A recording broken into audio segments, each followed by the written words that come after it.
ਪਿਆਰੇ ਵਿਦਿਆਰਥੀਓ, ਮੈਂ ਕਰਮਜੀਤ ਸਿੰਘ ਤੁਹਾਡਾ ਸਭ ਦਾ ਸਵਾਗਤ ਕਰਦਾ ਹਾਂ। ਮੈਂ ਐਜ਼ ਏ ਵੋਕੇਸ਼ਨਲ ਟ੍ਰੇਨਰ ਸਰਕਾਰੀ ਸੀਨੀਅਰ ਸੈਕੰਡਰੀ ਸਕੂਲ ਆਦਮਪੁਰ ਵਿਖੇ ਆਪਣੀਆਂ ਡਿਊਟੀਆਂ ਨਿਭਾ ਰਿਹਾ ਹਾਂ। ਅੱਜ ਅਸੀਂ ਇੰਪਲੋਇਮੈਂਟ ਸਕਿੱਲ ਦੀ ਗੱਲ ਕਰਾਂਗੇ 10ਵੀਂ ਕਲਾਸ ਦੀ, ਜਿਸ ਦਾ ਟੌਪਿਕ ਹੋਏਗਾ verbal communication and non verbal communication. Verbal communication ਕੀ ਹੁੰਦਾ? ਵਰਬਲ ਕਮਿਊਨੀਕੇਸ਼ਨ ਹੁੰਦਾ ਹੈ ਜਦੋਂ ਅਸੀਂ ਕਿਸੇ ਵਿਅਕਤੀ ਨਾਲ ਜ਼ੁਬਾਨੀ ਗੱਲ ਕਰਦੇ ਹਾਂ ਅਤੇ ਦੂਜਾ ਹੋਏਗਾ ਸਾਡਾ ਗੈਰ ਜ਼ੁਬਾਨੀ ਸੰਚਾਰ ਦੀ ਗੱਲ ਕਰਾਂਗੇ।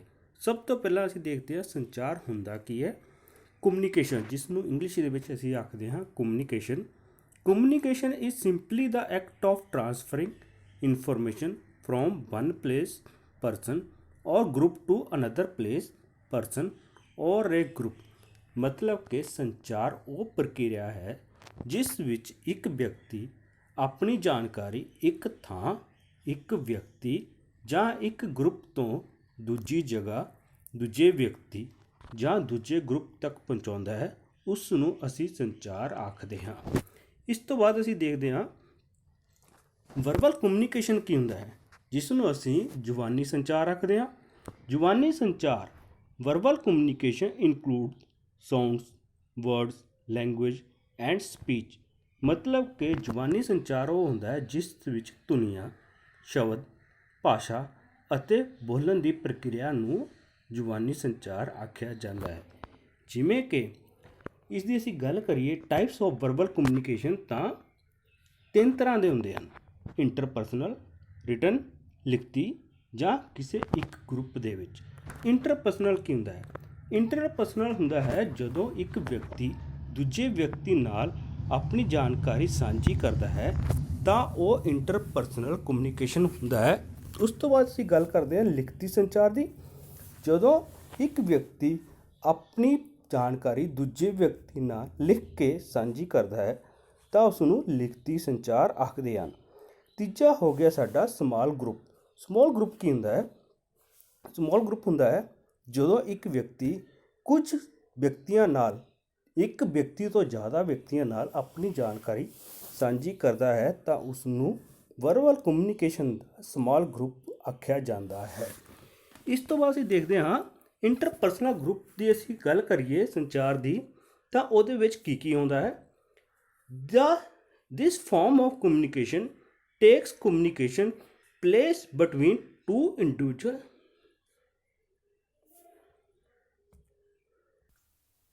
This form of communication takes communication place between two individuals and is thus a one-on-one conversation. It can be formal or informal. ਹੁਣ ਸੰਚਾਰ ਜਦੋਂ ਇਹ ਵਿਅਕਤੀ ਦੂਜੇ ਵਿਅਕਤੀ ਨਾਲ ਆਪਣੀ ਜਾਣਕਾਰੀ ਸਾਂਝੀ ਕਰਦਾ ਹੈ ਤਾਂ ਉਸ ਨੂੰ ਇੰਟਰਪਰਸਨਲ ਕਮਿਊਨੀਕੇਸ਼ਨ ਆਖਦੇ ਹਨ। ਇਸ ਵਿੱਚ 2 ਵਿਅਕਤੀ ਹੁੰਦੇ ਹਨ।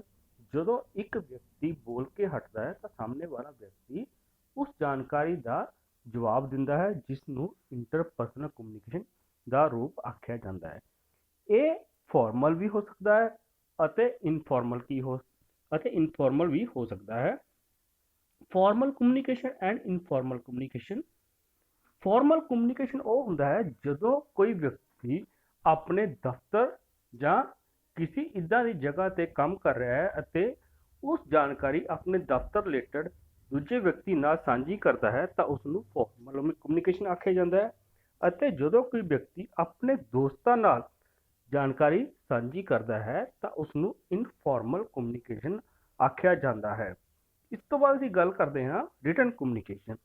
ਲਿਖਤੀ ਸੰਚਾਰ ਕੀ ਹੁੰਦਾ ਹੈ, ਇਸ ਦੇ ਬਾਰੇ ਅਸੀਂ ਗੱਲ ਕਰਦੇ ਹਾਂ। ਲਿਖਤੀ ਸੰਚਾਰ This form of communication includes writing words. It can be formal and informal.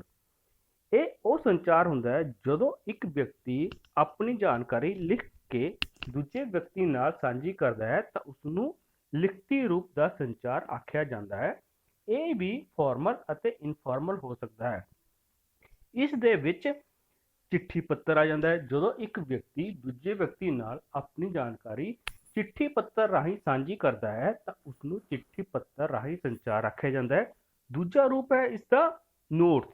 ਜਦੋਂ ਕੋਈ ਵਿਅਕਤੀ ਆਪਣੀ ਜਾਣਕਾਰੀ ਨੋਟਸ ਦੇ ਰਾਹੀਂ ਸਾਂਝੀ ਕਰਦਾ ਹੈ ਤਾਂ ਉਸਨੂੰ ਨੋਟਸ ਕਮਿਊਨੀਕੇਸ਼ਨ ਆਖਿਆ ਜਾਂਦਾ ਹੈ। ਇਹ ਇੱਕ ਲਿਖਤੀ ਸੰਚਾਰ ਦਾ ਹੀ ਭਾਗ ਹੁੰਦਾ ਹੈ। ਜਿਵੇਂ ਕਿ ਜਦੋਂ ਕੋਈ ਵਿਅਕਤੀ ਆਪਣੇ ਅਧਿਆਪਕ ਕੋਲੋਂ ਜਾਂਦਾ ਹੈ ਅਤੇ ਅਧਿਆਪਕ ਉਸ ਨੂੰ ਉਸ ਦੇ ਬਾਰੇ ਡਿਟੇਲ ਵਿੱਚ ਲਿਖ ਕੇ ਦਿੰਦਾ ਹੈ ਤਾਂ ਉਸ ਨੂੰ ਨੋਟਸ ਦਾ ਰੂਪ ਆਖਿਆ ਜਾਂਦਾ ਹੈ। ਇਸ ਤੋਂ ਬਾਅਦ ਅਸੀਂ ਗੱਲ ਕਰਦੇ ਹਾਂ ਈਮੇਲ ਦੀ।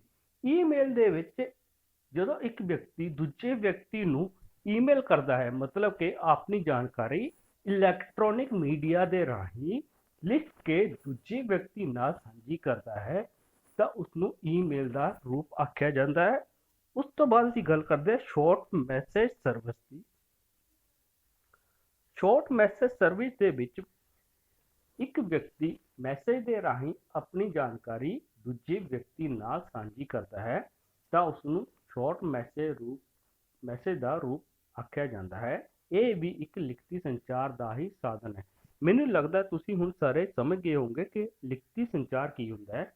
ਜਦੋਂ ਇੱਕ ਵਿਅਕਤੀ ਦੂਜੇ ਵਿਅਕਤੀ ਨਾਲ ਲਿਖ ਕੇ ਜਾਣਕਾਰੀ ਸਾਂਝੀ ਕਰਦਾ ਹੈ ਤਾਂ ਉਸਨੂੰ ਲਿਖਤੀ ਸੰਚਾਰ ਆਖਿਆ ਜਾਂਦਾ ਹੈ। ਇਸ ਤੋਂ ਬਾਅਦ ਅਸੀਂ ਗੱਲ ਕਰਦੇ ਹਾਂ ਨਿਊਜ਼ਪੇਪਰ। ਨਿਊਜ਼ਪੇਪਰ ਵੀ ਇੱਕ ਲਿਖਤੀ ਸੰਚਾਰ ਦਾ ਹੀ ਭਾਗ ਹੈ। ਸਾਡਾ ਨੈਕਸਟ ਟੌਪਿਕ ਹੈ small group communication. Verbal communication ਦੇ ਵਿੱਚ ਅਸੀਂ 3 ਪੜ੍ਹੇ ਸੀ। ਸਭ ਤੋਂ ਪਹਿਲਾਂ ਕਿਹੜਾ ਸੀਗਾ? ਸਭ ਤੋਂ ਪਹਿਲਾਂ ਸੀਗਾ ਸਾਡਾ ਵਰਬਲ ਕਮਿਊਨੀਕੇਸ਼ਨ ਦੇ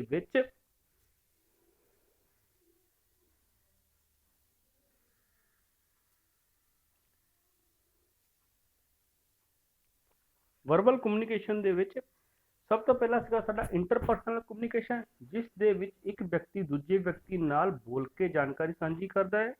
ਦੂਜਾ ਸੀਗਾ ਸਾਡਾ ਜਦੋਂ ਇੱਕ ਵਿਅਕਤੀ ਲਿਖ ਕੇ ਦੂਜੇ ਵਿਅਕਤੀ ਨਾਲ ਜਾਣਕਾਰੀ ਸਾਂਝੀ ਕਰਦਾ ਹੈ ਅਤੇ ਦੂਜਾ ਵਿਅਕਤੀ ਉਸ ਨੂੰ ਪੜ੍ਹ ਕੇ ਜਾਣਕਾਰੀ ਨੂੰ ਸਮਝਦਾ ਹੈ ਤਾਂ ਉਸ ਨੂੰ ਲਿਖਤੀ ਸੰਚਾਰ ਦਾ ਰੂਪ ਆਖਿਆ ਜਾਂਦਾ ਹੈ। ਤੀਜਾ ਹੁਣ ਆ ਗਿਆ ਜਦੋਂ ਇੱਕ ਵਿਅਕਤੀ ਬਹੁਤ ਸਾਰੇ ਵਿਅਕਤੀਆਂ ਨਾਲ ਆਪਣੀ ਜਾਣਕਾਰੀ ਸਾਂਝੀ ਕਰਦਾ ਹੈ ਤਾਂ ਉਸ ਨੂੰ ਸਮਾਲ ਗਰੁੱਪ ਕਮਿਊਨੀਕੇਸ਼ਨ ਆਖਿਆ ਜਾਂਦਾ ਹੈ। This type of communication takes place when there are more than 2 people involved। ਮਤਲਬ ਕਿ ਜਦੋਂ ਇੱਕ ਵਿਅਕਤੀ ਦੂਜੇ ਵਿਅਕਤੀ ਨਾਲ ਜਾਣਕਾਰੀ ਸਾਂਝੀ ਕਰਦਾ ਹੈ ਅਤੇ ਉਹ ਵਿਅਕਤੀ 2 ਤੋਂ ਜ਼ਿਆਦਾ ਵਿਅਕਤੀ ਹਨ ਤਾਂ ਉਸ ਨੂੰ ਸਮਾਲ ਗਰੁੱਪ ਕਮਿਊਨੀਕੇਸ਼ਨ ਆਖਿਆ ਜਾਂਦਾ ਹੈ। ਇਸ ਦੇ ਵਿੱਚ ਕੀ ਹੁੰਦਾ ਹੈ? Press conference. ਤੁਸੀਂ ਸੁਣਿਆ ਹੋਣਾ ਅੱਜ ਕਿਸੇ ਮਿਨਿਸਟਰ ਨੇ ਪ੍ਰੈਸ ਕਾਨਫਰੰਸ ਦੇ ਰਾਹੀਂ ਇੱਕ ਜਾਣਕਾਰੀ ਸਾਂਝੀ ਕੀਤੀ ਜਿਸ ਦੇ ਵਿੱਚ ਉਹਨਾਂ ਪੱਤਰਕਾਰਾਂ ਦਾ ਉਹਨਾਂ ਨੇ ਜਵਾਬ ਦਿੱਤਾ। ਉਸ ਦਾ ਮਤਲਬ ਕੀ ਹੋਇਆ? ਉਸ ਨੇ ਅਲੱਗ-ਅਲੱਗ ਅਖਬਾਰਾਂ ਦੇ ਪੱਤਰਕਾਰ ਆਪਣੇ ਕੋਲ ਬੁਲਾਏ ਹੋਏ ਸਨ ਅਤੇ ਉਹਨਾਂ ਦੇ ਪ੍ਰਸ਼ਨਾਂ ਦੇ ਉੱਤਰਾਂ ਦਾ ਜਵਾਬ ਦਿੱਤਾ। ਦੂਜਾ ਆ ਗਿਆ ਟੀਮ ਮੀਟਿੰਗ। ਮਤਲਬ ਕਿ ਜਦੋਂ ਇੱਕ ਗਰੁੱਪ ਦੇ ਵਿਅਕਤੀਆਂ ਨੂੰ ਇੱਕ ਵਿਅਕਤੀ ਸੰਬੋਧਿਤ ਕਰਦਾ ਹੈ ਤਾਂ ਉਸਨੂੰ ਟੀਮ ਮੀਟਿੰਗ ਦਾ ਰੂਪ ਆਖਿਆ ਜਾਂਦਾ ਹੈ। ਇਸ ਤੋਂ ਬਾਅਦ ਅਸੀਂ ਦੇਖਦੇ ਹਾਂ ਐਡਵਾਂਟੇजेस ਆਫ ਵਰਬਲ ਕਮਿਊਨੀਕੇਸ਼ਨ। ਮਤਲਬ ਕਿ ਜ਼ੁਬਾਨੀ ਸੰਚਾਰ ਦੇ ਲਾਭ ਕੀ ਹਨ ਉਹਨਾਂ ਦੇ ਬਾਰੇ ਜਾਣਕਾਰੀ ਲੈਂਦੇ ਹਾਂ।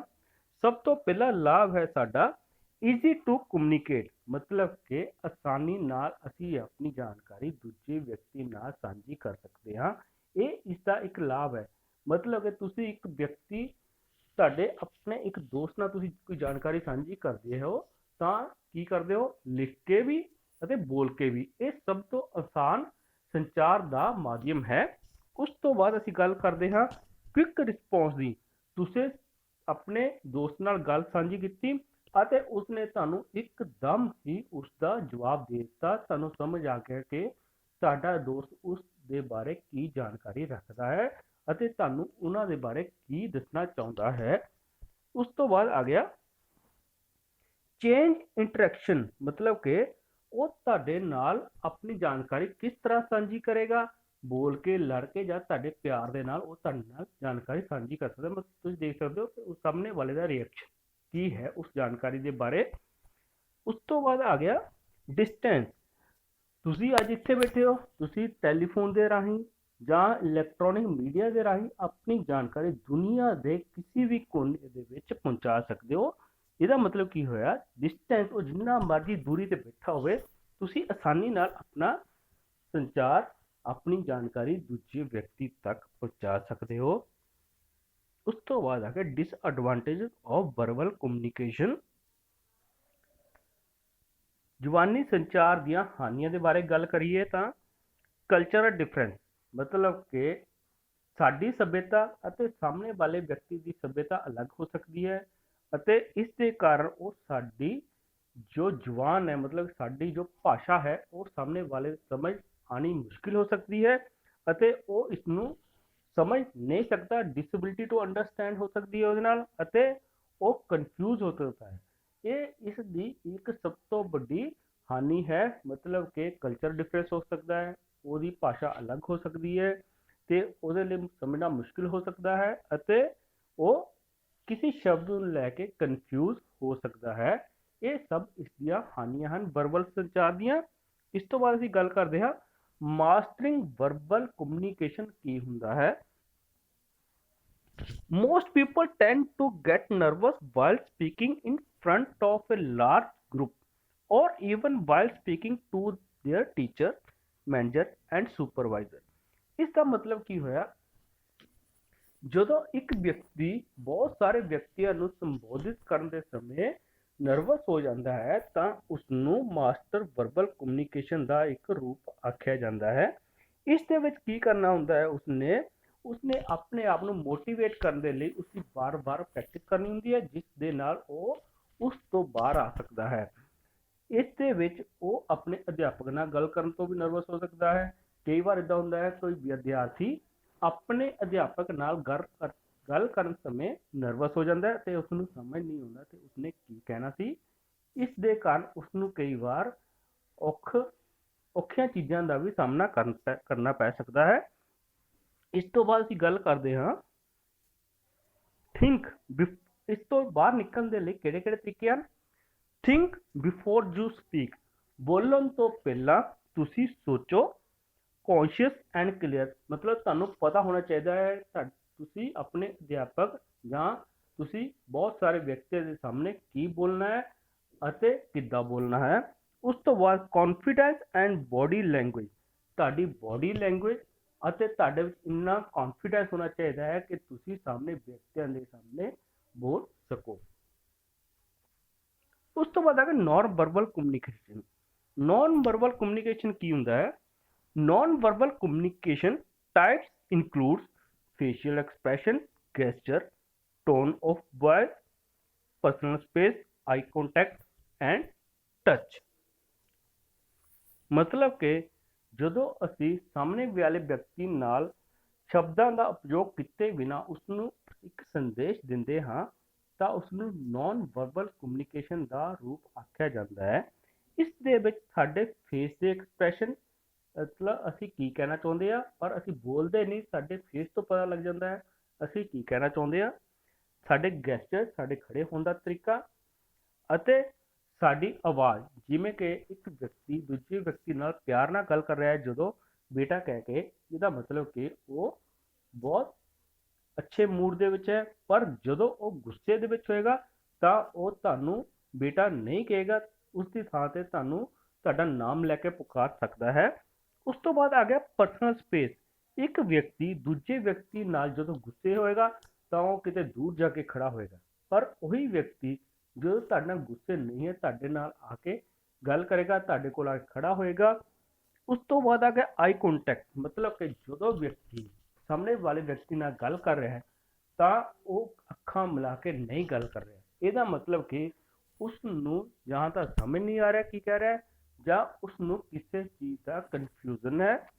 ਉਸ ਤੋਂ ਬਾਅਦ ਟੱਚ, ਕਿਸੇ ਵਿਅਕਤੀ ਨੂੰ ਟੱਚ ਕਰਨ ਦੇ ਅਹਿਸਾਸ ਤੋਂ ਵੀ ਪਤਾ ਲੱਗ ਜਾਂਦਾ ਹੈ ਕਿ ਉਹ ਵਿਅਕਤੀ ਕੀ ਕਹਿਣਾ ਚਾਹੁੰਦਾ ਹੈ। ਇਹ ਸਭ ਸਨ ਗੈਰ ਜ਼ੁਬਾਨੀ ਸੰਚਾਰ ਦੀਆਂ ਉਦਾਹਰਨਾਂ ਅਤੇ ਉਹ ਕੀ ਹੁੰਦਾ ਹੈ।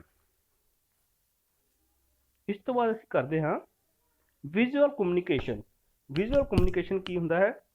Visual communication proves to be effective since it involves interchanging message only through images or pictures and therefore you do not need to know any particular language for understanding। मतलब कि उस ਥਾਂ ਤੇ ਕਿਸੇ ਵਿਅਕਤੀ ਦਾ ਹੋਣਾ ਜ਼ਰੂਰੀ ਨਹੀਂ ਹੈ, ਉਸ ਦੀ ਥਾਂ ਤੇ ਕੁਝ ਇਮੇजेस, ਕੁਝ ਫੋਟੋ ਅਤੇ ਕੁਝ ਹੋਰਡਿੰਗਸ ਲੱਗੇ ਹੁੰਦੇ ਆ ਜਿਸ ਦੇ ਨਾਲ ਵਿਅਕਤੀ ਸਮਝ ਜਾਂਦਾ ਹੈ ਕਿ ਇੱਥੇ ਕੀ ਹੋ ਰਿਹਾ ਹੈ ਅਤੇ ਕੀ ਚੱਲ ਰਿਹਾ ਹੈ। ਉਹ ਉਸ ਥਾਂ ਤੋਂ ਆਪਣੇ ਆਪ ਨੂੰ ਸਾਵਧਾਨ ਕਰ ਲੈਂਦਾ ਹੈ। ਜਿਵੇਂ ਕਿ ਤੁਸੀਂ ਕਈ ਥਾਵਾਂ ਤੇ ਸੜਕ ਤੇ ਜਾਂਦੇ ਹੋਏ 40 ਜਾਂ 50 ਜਾਂ 60 ਦਾ ਬੋਰਡ ਦੇਖਿਆ ਹੋਵੇਗਾ। ਉਸ ਦਾ ਮਤਲਬ ਕੀ ਹੁੰਦਾ ਹੈ? ਉਸ ਦਾ ਮਤਲਬ ਹੁੰਦਾ ਹੈ ਕਿ ਹੁਣ ਸਪੀਡ ਲਿਮਿਟ ਜੋ ਹੈ ਉਹ 40 ਦੀ ਹੈ, 50 ਦੀ ਹੈ ਜਾਂ 60 ਦੀ ਹੈ। ਉਸੇ ਤਰ੍ਹਾਂ ਤੁਸੀਂ ਦੇਖ ਸਕਦੇ ਹੋ ਇੱਥੇ ਇੱਕ ਵਿਅਕਤੀ ਕੀ ਕਰ ਰਿਹਾ ਹੈ, ਅੰਡਰ ਕੰਸਟਰਕਸ਼ਨ ਦਾ ਬੋਰਡ ਲੱਗਾ ਹੈ ਅਤੇ ਉਹ ਦਾ ਮਤਲਬ ਕੀ ਹੈ ਕਿ ਇੱਥੇ ਕੰਮ ਚੱਲ ਰਿਹਾ ਹੈ ਕੋਈ ਕੰਸਟਰਕਸ਼ਨ ਦਾ ਅਤੇ ਸਾਵਧਾਨੀ ਨਾਲ ਤੁਸੀਂ ਅੱਗੇ ਜਾ ਸਕਦੇ ਹੋ। ਉਸ ਤੋਂ ਬਾਅਦ ਹੈ ਨੋ ਪੈਟ ਅਲਾਉਡ, ਮਤਲਬ ਕਿ ਇਹ ਬੋਰਡ ਦੇ ਵਿੱਚ ਉਹ ਕੀ ਦੱਸਣਾ ਚਾਹੁੰਦੇ ਹਨ, ਇਸ ਥਾਂ ਤੇ ਕਿਸੇ ਵੀ ਤਰ੍ਹਾਂ ਦੇ ਜਾਨਵਰ ਦਾ ਆਉਣਾ ਮਨਾ ਹੈ।